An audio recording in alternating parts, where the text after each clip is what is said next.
Hey, Detoxers!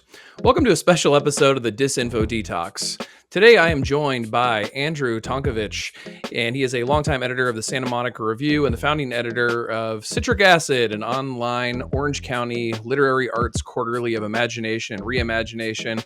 But the reason Andrew is here today is because he's also the host of Bibliocracy Radio, which I have had the pleasure of being a guest on a few times. And as folks know, not only do I love podcasting and writing, I love to read. And that's why I want to have Andrew here, because Andrew loves reading probably even more than me. And he has guests on his show constantly who are profiling different books and literary works. And so I invited Andrew here today to say, hey, Andrew, what are some of the things you're reading that my audience should be paying attention to? And Andrew was kind enough to join us. So, Detoxers, this is Andrew Tonkovich. Welcome to the Disinfo Detox. Thanks very much. Longtime fan, first-time guest. All right. Now, I understand I asked you if you wouldn't mind kind of selecting 3 books that you want to recommend. And I know in your show, you always have your authors read a section of it. And by the way, folks should really check out the show. At the end of the show today, I'll ask Andrew to give you all the links and place to go, to follow, like, subscribe, do all those things that make the tech overlords happy and keep the audiences rolling in. So, Andrew, tell us what's the first book you recommend? What's the title? What's the author? And if you have a passage, go ahead and read it. I really appreciate this opportunity. I should say that Bibliocracy Radio is on KPFK Pacifica Radio, 90.7 FM in Southern California. And I'm so pleased for almost all of my adult life to have been affiliated with KPFK, which is proudly non-corporate. It is intellectually autonomous. It supports collectivism and community and generosity in a way that so much of the corporate media does not, which of course your own efforts also seek to challenge and defeat and offer something else by way of engagement and intellect and creativity. All that to say, I really welcome this opportunity because it gave me a chance to think about my own, sort of intellectual autobiography. So I went for it, Nolan, and the 3 books I chose, I think, have a through line which answers the prompt that you gave me, which was education, politics, and media. And not to overstate it, but there's a thesis here, and I had a lot of fun. The first book is a classic. It's called The Society of the Spectacle. It was written by Guy Debord in 67. The translation that I rely on is by Ken Knabb, Knabb. Shout out to him. He and David Harvey have done amazing things. They are mentors and beautiful people. Harvey, of course, brought capital to the masses, as it were, and has done more to explain and celebrate Marx than any human being. And Ken Knabb has done the same for the situationists. So for those people who are already on board, this will be fun. For those who aren't, imagine a more perversely and joyfully challenge to everything. It's a book which is 221 short theses that are written kind of as aphorisms. And if this sounds somehow overly experimental or academic or, kind of overly difficult, it's not. It's also an incredibly fun book, and it should be on everyone's shelf. A little more context. The famous slogans that people will have seen or remembered or read about from Paris 1968, many of them were very much influenced by this little ragtag group of artists who call themselves the situationists. And those spray-painted slogans appeared on the walls of Paris when workers and students and artists and everyday citizens challenged the authoritarian regime, challenged the French occupation of Algiers, the U.S. occupation of Southeast Asia. So it's all there. But if you want even more of a way, a fun way to get into it, you can't have punk rock without the Situationists. You can't have um, groups like Devo. You can't have the artist Barbara Kruger. People like Yoko Ono would have understood the Situationists. They come out of Dada. They come out of a reading of Marx. And I discovered them, full disclosure, through reading Greil Marcus's book, Lipstick Traces. So where there's a book, there's always another book. And the Situationists, again, are fun. So that the book is written as an engagement with Marx, of course, and you will recognize the very beginning as a take on the opening lines of Karl Marx. But I think in these first couple of aphorisms, I'll keep it short just to give you a sense of the flavor of the writing. It is a little over the top. It's purposefully, I don't know, self-conscious. It's very funny. And the individual passages read almost like, well, poetry or performance art. So here's the very beginning of Guy Debord's The Society of the Spectacle, translated and annotated by the heroic Ken Nab. In societies where modern conditions of production prevail, life is presented as an immense accumulation of spectacles. Everything that was directly lived has receded into a representation. Number two, the images detached from every aspect of life merge into a common stream in which the unity of that life can no longer be recovered. Fragmented views of reality regroup themselves into a new unity as a separate pseudo world that can only be looked at. The specialization of images of the world has culminated in a world of autonomized images where even the deceivers are deceived. The spectacle is a concrete inversion of life, an autonomous movement of the non-living. And I just know that that's going to resonate, much of it, with you, Nolan, because you understand this nightmare matrix phony construction world of the virtual. And I'm sure that you will dig the Situationists who did this a long time ago with Marshall McLuhan and a whole lot of artists and political thinkers. So what do you think? Intriguing? I think it's very intriguing. I've used some of this work in my Debord's work and some of my first book on the rise of Trump and his kind of media strategy. This was back in the 2018-ish, I think. And yeah, I was struck by how much it resonated because, as you noted, it's a pre-digital world. But I wonder, one of the things we do on the show is we talk about the contemporary. So thinking about even maybe just that passage you read or the whole work, for someone out there who's saying, I don't know, what's the relevance? It's 2025. What do you think, Andrew? Well, I believe that without a foundational critique, without an apprehension of history, and without a context, we are lost. And so that, in my favorite phrase ever from Noam Chomsky, we must practice intellectual self defense. And that often means calling BS on people. It often means helping people connect to an actual history of a perspective, of a tradition, which is very empowering. And also, again, with the Situationists, this whole engagement with the, I don't know what to call it, the algorithm, the machine, the corporate phony world that's projected, people's, what's the word, appropriation of other selves. Fine, if that's what they want to do in their play life, okay, but this can only help them understand what its meaning and what its reverberations are.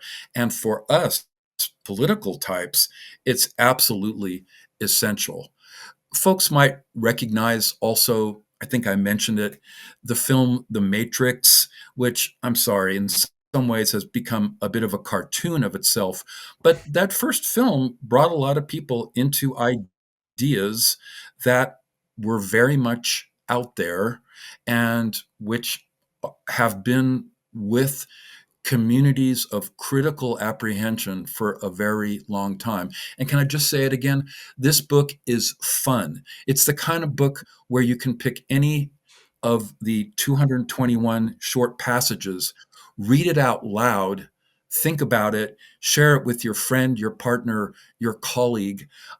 Always had this kooky idea that somebody who knows how to do this should, like the ad busters folks, they should just send out like big blasts like the robots do on the computers. They just should send out all 221 random kind of, kind of like a John Cage performance thing. They should just send out all 221 dispatches from the situationists into space. So again, the through line for my episode with you starts with an apprehension of the situationists and their mission. And then I think you'll see my other two book selections kind of build on that. And I want to get into that second book in a second, but I totally agree with you on your point about the spectacle. Cause like, I think if you ask, and, tell me what you think here, but I think if you ask the average person, like, all the stuff online, social media is BS. People aren't that happy. They don't look that good all 24 hours of the day. They're blah, blah, blah. Right.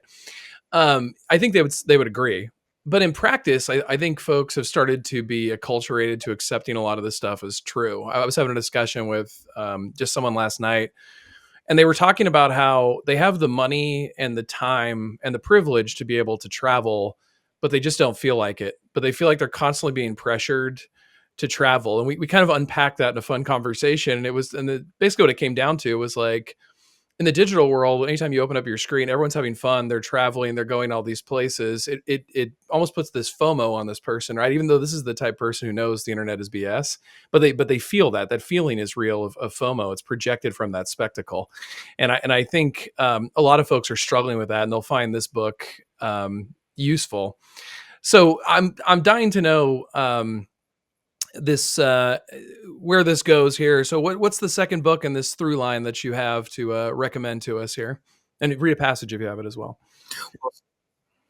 Yes, well, of course, the prompt you offered me, which again really was helpful to me, especially now after retiring from the classroom, but staying very much active in the politics of public education, specifically higher ed, where you and I are comrades and fighters for good, I guess.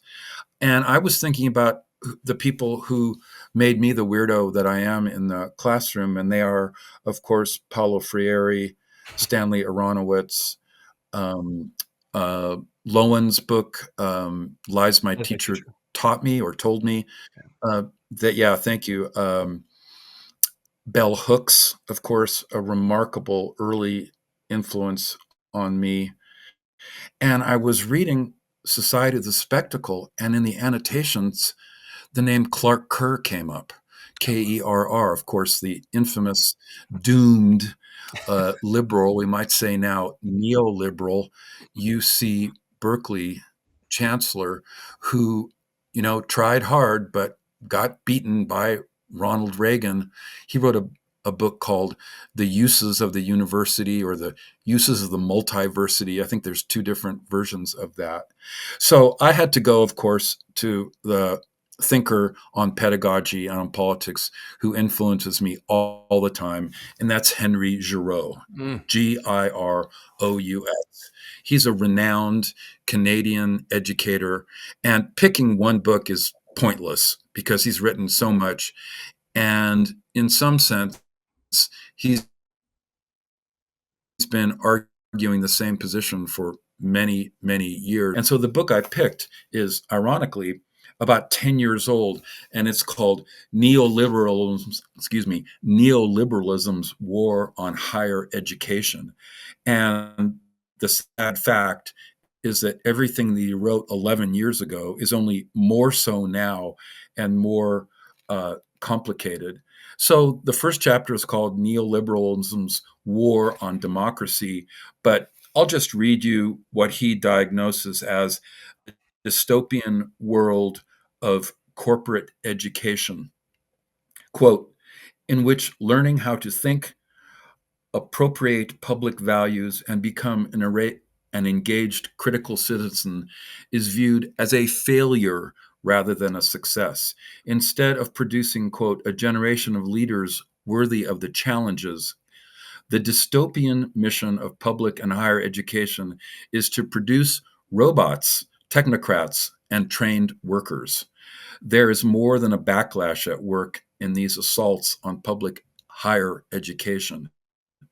There is a sustained effort to dismantle the education from the discourse of democracy, public values, critical thought, social responsibility. And I love when he says stuff like this: civic courage. God bless you, Henry Giroux. Put more bluntly, the dystopian shadow that has fallen on public and higher education reveals the coming darkness of a counter revolution. This is 11 years ago, friends, that is putting into place a mode of corporate sovereignty, constituting a new, updated form of authoritarianism. Wow. Read Nolan Higdon, folks. Read so many people like my friend Trevor Griffey and Paris Marx and so many excellent people who actually know what they're talking about in terms of the technical angle. I don't understand how a lot of these folks get away with what they do technically, but you can see the through line from the production of the spectacle, which must, by the way, be challenged. And of course, Debord offers ways to challenge it, everyday ways, democratizing ways, artistic ways, community building ways, solidarity building ways, as does Henry Giroux. But there it is. And this particular book is a nice introduction because it includes a collaboration or two that he's done with other scholars. And if you admire these people on what you might call a personal level, as I do, all of the folks who I've mentioned thus far, there's a nice interview about Henry Giroux, once a working class kid, became a very important public intellectual. Yeah, very important. And to your point, I mean, a huge influence on my work and this text in particular. But I don't want to necessarily sidetrack you from your through line too much here, but I do want to bring this up because it raised this issue. I'm working on a kind of project that's similar to what Henry did, but a little bit of a different focus right now. And one of the things I've been struggling with in Trump 2.0, and I wonder where you stand on this, is I felt a lot of pressure, even from like organized labor and colleagues, to kind of rally behind the university and its leadership as it, was at war or felt under pressure from the Trump administration. But I kind of felt gaslit because it's those very same neoliberals who run these institutions that ran them into the ground to make them weak enough where a figure like Trump could come in and blow the house down. So I found myself kind of, I don't know, not really finding anyone to ally with when it came to the fights between university leadership versus the Trump administration. I felt like both were working against the interests of labor and education. But I don't know. We're thinking about Giroux and what you just said. Where do you kind of stand on that? Well, I have anecdotes galore. I was the grievance steward for my local at the University of California, Irvine. Perversely, I tried to align myself with the chancellor, whose name is Howard Gilman, because he co-wrote a book with the esteemed constitutional scholar Erwin Chemerinsky.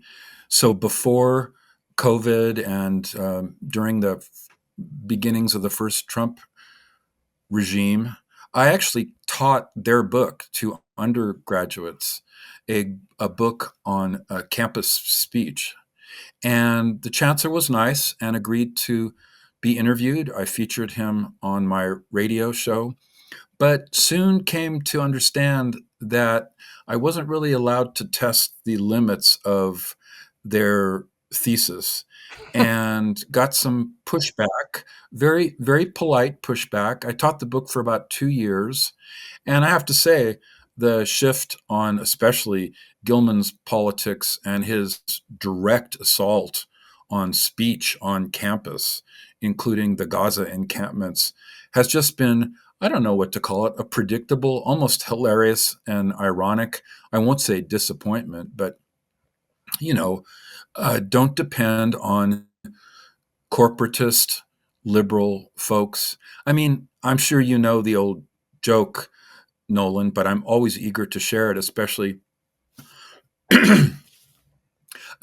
with folks who haven't heard it. It's dark, but it's hilarious, but it needs to be told loudly over and over again. A liberal is trapped in a room with a gun that has only 2 bullets, and in the room with him are an anarchist, a communist, and a fascist. What does the liberal do? And the answer, folks, some of you are way ahead of me, is he gives the gun to the fascist. Yeah.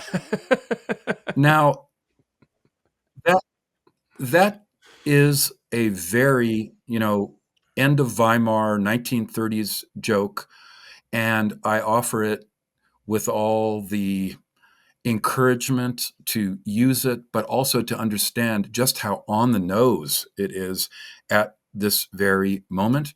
And of course, I'm against that outcome.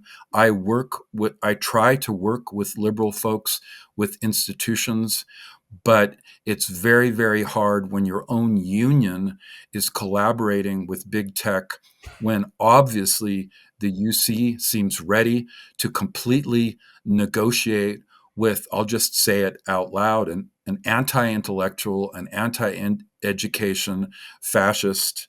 I mean, stop me, but I don't think we disagree on any of this. And again, if you're holding your copy of The Society of the Spectacle close and anything by Henry Giroux, I think you can honestly engage people with a real critique. You don't have to rely on some meme or some easy symbol or some just go-to latest, I don't know what to call it, sort of easy response. You have a much deeper grounding of history and an actual critique.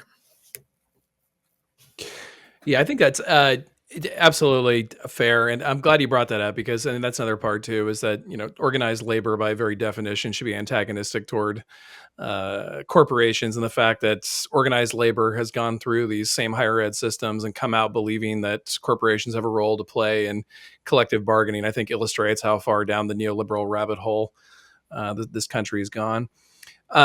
All right. So following this through line, we've got Debord, we got Giroux. What's the third text you have for us? And feel free to read a little bit if you have it. Oh, thanks so much. So, my main bailiwick is fiction and nonfiction. I'm a writer myself. I've published a couple of short story collections and I've edited. So, of course, I was going to use this opportunity to talk about some contemporary fiction. Nice. And I like work that engages the political and community and important themes. I can't miss the chance to do a shout out to Lisa Alvarez, who's my wife of many years, and has a new book that largely is built on experiences of being a young person in the Reagan activist era, I should say anti-Reagan era. People will want to check out her amazing short story collection. It's called Some Final Beauty. So I don't know if that's ethical, but she's an amazing writer. The person I've chosen, however, to really boost her on this show, I just saw it immediately, is the direct through line from Debord, Giroux, our discussion, and trying to capture something of the artistic moment. And her name is Emily Greenberg, and the book is called Alternative Facts. And people will recognize the phrase from Kellyanne Conway world. And how to describe this collection. It is based on a kind of thoughtful, generous, creative take, I guess, or send up of exactly this virtual and constructed world that you and I have both been ringing the alarm about. It's also, again, a joyful, witty, funny, sharp book. And if anything comes out of this talk with you, I hope that this book sells a whole bunch of copies because it has not been reviewed in the big time major press. Maybe for obvious reasons, I don't know. But this is a very, very talented San Diego based artist and writer. And she comes out of a tradition that I would say is Donald Barthelme, of course, Thomas Pynchon, uh, in whose honor is composed a novella with the hilarious premise of Paris Hilton falling out of a helicopter on her way to Kardashian's birthday party. Poor Paris Hilton is not quite what she used to be in the influencer virtual world. And of all the places for her to fall out of her helicopter, in above New York City, she lands on the balcony of our favorite existential, hilarious writer, Thomas Pynchon, the famous recluse. And let's just say the antics are wild, wonderful. They're a kind of cultural commentary because Thomas Pynchon barely knows who Kim Kardashian is, excuse me, or who, for that matter, Paris Hilton is. So it's a romp that anchors this whole collection. The alternative facts story is a 7-page, one line stream of consciousness dialogue from the idiotic but brilliant Ms. Conway. And the short piece that I will read you is from a very beginning of a very short story called Tonight Show, which riffs, people might remember this, from George W. Bush, by the way, responsible for a 20-year illegal war, which killed hundreds of thousands of people. But Andrew, he Where danced with George Ellen. W. Bush, yes, and he became a painter, Oh, wow. which this hilarious short section captures almost, ladies and gentlemen, as if written by Guy Debord himself. So shout out to the brilliant Emily Greenberg for this short passage. It's about a minute and a half. It's called Tonight Show. This really happened. George W. Bush is staring at the dust particles swirling in the bright studio lights. He is wearing a navy blue suit and red patterned tie. The mic is pinned to his left lapel, and he sits on a soft tan chair with his hands clasped across his lap. Almost 5 years have passed since he left office. He is trying to look relaxed, at ease, like he does this all the time. He can't believe he used to do this all the time. Jay Leno sits to his left, wearing a black suit and red tie, his white hair neatly coiffed, a tiny American flag pinned to his lapel. Across Leno's wooden desk, carefully positioned, another mic, some loose papers, a coffee mug. Behind them, through the windows, upscale office buildings, well lit, purple tinted. They have just finished the easy topics, the joys of retirement, an update on 41, W's love of baseball. Throughout, the former president was as charming as ever, cracking joke after joke in his down-home drawl. Leno leans forward, looks down. Now, I know you've taken up some hobbies. You're painting now. You've shown me some of your paintings, and I was very impressed. I'm a painter, W nods. Oh, you are a painter now? The audience laughs. The camera zooms in.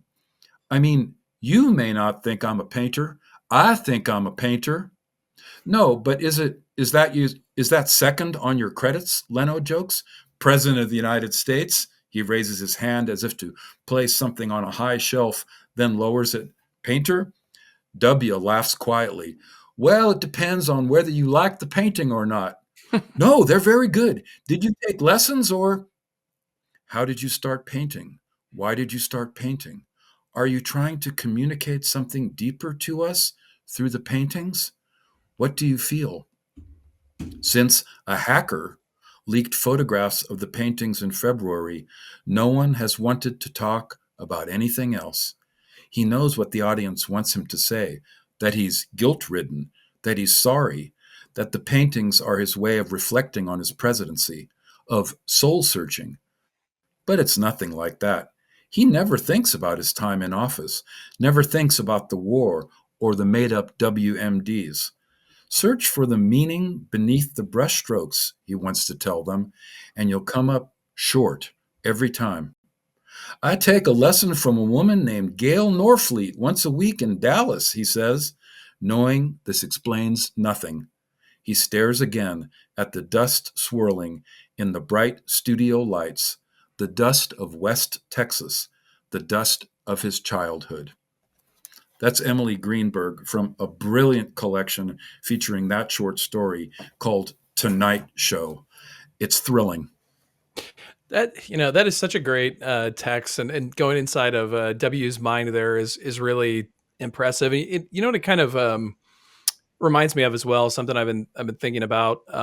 Prior to the Trump era, one of the big critiques a lot of us would make of kind of establishment political discourse was how it was the art of basically talking a lot but saying nothing. And I think that's kind of described there in Emily Greenberg's piece about Bush, right? He's talking a ton about painting and his presidency and blah, blah, blah, but there's nothing actual of substance in there. But it occurs to me that something kind of different happened in the Trump era where there is substance. It's just, lies, disinformation. That's what you kind of get instead. I don't know. Do you see that sort of distinction in how the critiques of how these folks have nothing to say has turned into having just nonsense to say versus empty, vapid rhetoric? It seems so obvious to us, but indeed, to go back to Debord, for people who have now been disabused of any sense of reality, who even folks I know who will tell me sincerely that they can't read the news because it's too disturbing, or students and grown-ups for that matter who can't summon the critical skills to read the New York Times and to interpret it as you do for a living, professionally and critically. That just drives me crazy, because the problem is they've been co-opted into their own doomed roles in Trump's absurd performance.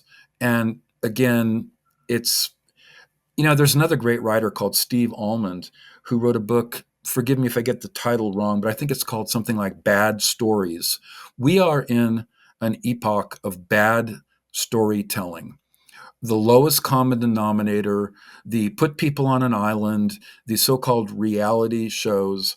And I'm quite stubborn about interrupting folks who start talking about the nonsense on their phone or their video games or really bad genre fiction. There's some good dystopian and fantasy writing, but there's a lot of bad stuff. And I will just do what I'm doing with you now and say, hey, have you read 3 great books? And by the way, as a side note and further esteeming of Emily Greenberg, she actually, in another part of her life, over at McSweeney's, she does a weekly update on all the lies of Trump. So here is an all-around cultural worker who's an artist, a fiction writer, and a journalist who is just doing the amazing work of documenting for one audience, creatively engaging another. And I have to say, if I didn't mention it earlier, this collection is very funny, which brings me to my one other hobby horse, which I want to flog here, I guess, to mix equine metaphors. But there are so many amazing writers at the moment that you don't need to waste your time watching silly TV shows. Again, notwithstanding, there are some great TV shows and important films, but there are so many incredible writers. And I just want to say, we are at a moment of women writers in the United States of every ethnicity and class, and mostly hilarious, humorous, funny satire writers who are women, which doesn't get stated enough. And I'll just say a few of their names beyond Emily Greenberg: Helen DeWitt, Hilary Leichter, whose novel you might have written. It's called Temporary, and it's about being a temp worker in your Mm. 1930s. Jessica Anthony wrote the funniest recent book I have read. It's called Enter the Aardvark, and it is a hilarious Washington D.C. send up of a crooked, closeted, gay Republican aide who finds himself with a very problematic piece of, I guess you'd say, art history, and doesn't know what to do with it. Of course, the late Laurie Siegel, my own wife and political comrade, Lisa Alvarez, Some Final Beauty. She writes about the Reagan administration. And in her book, there's very few of them, but they're coming around. She's got a January 6th story. Oh, wow. So go to Bibliocracy Radio and see who else I've been reading, who I've been reviewing. But we are at an amazing moment for humor and satire, which I think is still such a terrific tool and a weapon for keeping your edge and for disarming people who want to go into their cocoon and say, "Oh, I can't do anything. I can't go to the lousy little demonstration on a street corner. I'm scared. I'm going to be doxxed." Folks, this is the moment to get doxxed and to show that you're on the side of reality, of solidarity, of joyful engagement, of, as I think you said on the podcast with me, Nolan, of being a human, for crying out loud. Yeah, and let me ask you something about a through line here that kind of connects to what you're, I think, advocating for, and the three books and others you've mentioned so far. So when one of the earliest books that really had a major impact on me was Morris Berman's Twilight of American Culture, which I read in roughly like 2002. It was like 2 years old, and Berman talks about this concern, and he about how basically American culture has gotten stupid, and he points to some statistics, but more so he looks at art. And I remember he looked at the show like Cheers, and how initially it tried to integrate like witticisms about intellectual culture and academia into like local bar conversations for a general audience. But by the end of the show, it was really much more kind of surface level, vapid jokes, and things like that. And I was attracted to this idea of, can populations get more ignorant, right? And so I would read like Chris Hedges' Empire of Illusion or Fantasyland by Kurt Anderson, and go back and read like Daniel Bernstein and all these kinds of things. And kind of a through line that I remember, and this was what attracted me to education, was that they talked a lot about the connection between education and democracy, and basically how you need in a democracy a population that's civically literate. Not that they just say they like democracy, not just that they may go out and vote every 4 years, but they understand the system and how to participate in it and its purpose, and how it compares to alternative systems. And they warned that, back then, that we're gutting civics out of schools. What's going to happen in the future?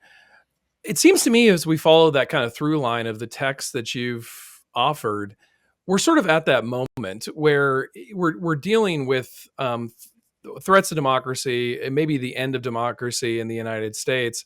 It seems to me one of the big contributing factors is you have a population that thinks they love democracy and thinks they live in a democracy, but doesn't really know anything about a democracy and doesn't participate democratically. And I mean, that's really Debord in a lot of ways there. But I don't know. What do you kind of make of that? What role is just basically civic illiteracy kind of playing in the dystopia that you were describing there a moment ago?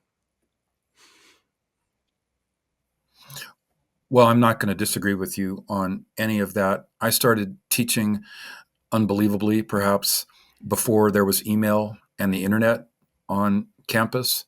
And that meant that students, at least in my classes, would sit in a room together with a printed text, and I would ask them, invite them, sometimes insist that each one of them read a paragraph of a 3 or 4 long scholarly or popular media text or poem or short story or whatever that is.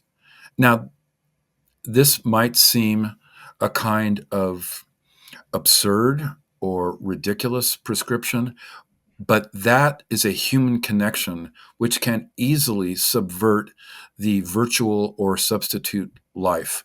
And when people actually experience it, it turns out that's what they want. And that's what you might say is closer to a direct democracy in terms of pedagogy. It's also closer to representative democracy. Of course, you and I know, Nolan, that the real problem with our democracy is that the neoliberals and even some of the conservatives, to state the elegantly obvious, they pretend that they can tolerate a social democracy.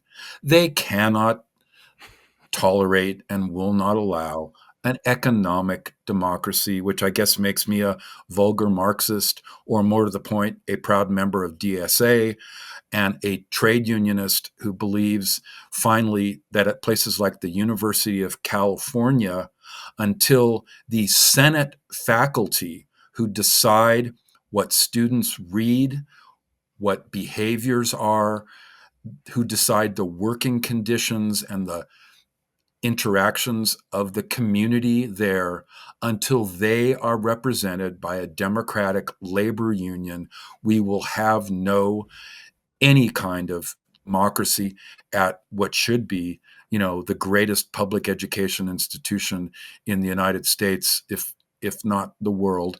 And that's on purpose. I mean, back to the doomed, sad Clark Kerr, who, he's rolling around in his grave, and, he didn't anticipate the likes of Hayakawa and Reagan and all the right wingers. And maybe at some point it was a possibility that the people who decide our futures, Nolan, as adjunct faculty, and the futures of the classroom and the instructors, maybe that they will finally get around to understanding that they need the solidarity and the democracy of actual representation in the workplace. Are you sorry you asked? Never sorry when I get to hear from you, Andrew. Why don't you tell folks where they can follow your work, where they can access Bibliocracy? Well, despite being retired from teaching, I find myself editing 3 literary journals.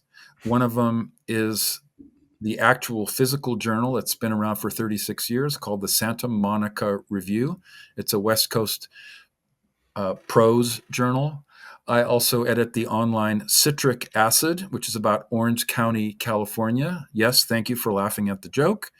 And finally, I also edit the in-house journal of the Community of Writers, which I'm proud to do a shout out to. It's a 55-year-old writers community, a nonprofit in the West, which, look it up, has produced so many amazing writers of prose, nonfiction, fiction, and poetry. And finally, please you can go online at bibliocracyradio.org.